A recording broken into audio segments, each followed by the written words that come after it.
مجھ سے بھی لوگ اکثر پوچھتے ہیں درود شریف کے بارے میں، بہت ہی بابرکت چیز، مگر اللہ نے اس کو ڈیزائن کیوں کیا ہمارے لیے؟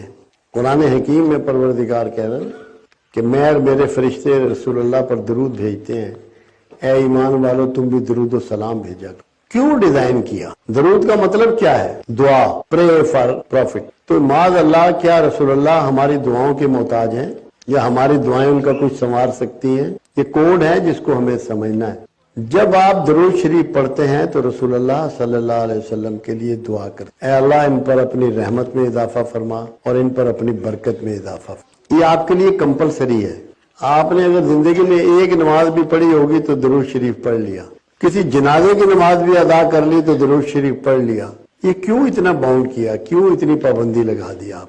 درود شریف دعا ہے۔ قرآن حکیم میں واضح بیان ہے کہ جو تمہیں دعا دے اس کے بدلے میں یا اس کو ویسی ہی دعا دو یا بڑھ کر دو، یا بڑھ کر اسے دعا دو۔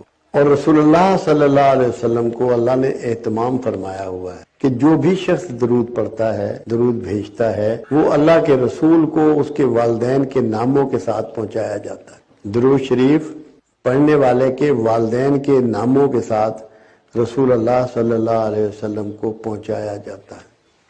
تو جب آپ کا نام لے کے وہ دعا پہنچائی جاتی ہے تو قرآن کے مطابق رسول اللہ صلی اللہ علیہ وسلم پر بھی یہ قانون لاگو ہو گیا، جو تمہیں دعا دے اس کو اس کے بدلے میں بہتر دعا دو۔ جب آپ کی دعا رسول اللہ کو پہنچائی جاتی ہے تو رسول اللہ صلی اللہ علیہ وسلم اس کے بدلے میں آپ کو بہتر دعا دیتے ہیں، اور جس کا دعا گو رسول ہو جائے اس کی بخشش کنفرم ہو جاتی ہے۔ امت مسلمہ کی بخشش کو کنفرم کرنے کے لیے پروردگار عالم نے درود کا سلسلہ جاری کیا۔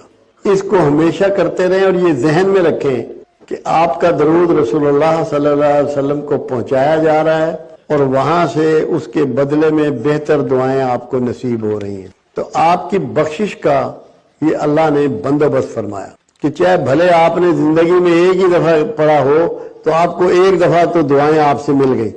تو اس لیے درود شریف کی اہمیت کو سمجھانے کے لیے میں نے یہ پوائنٹ آپ کے سامنے رکھا کہ آپ کو اندازہ ہو کہ آپ کے لیے اس میں کتنا بڑا کوڈ ہے اور کتنی بڑی مہربانی اللہ کی چھپی ہوئی ہے۔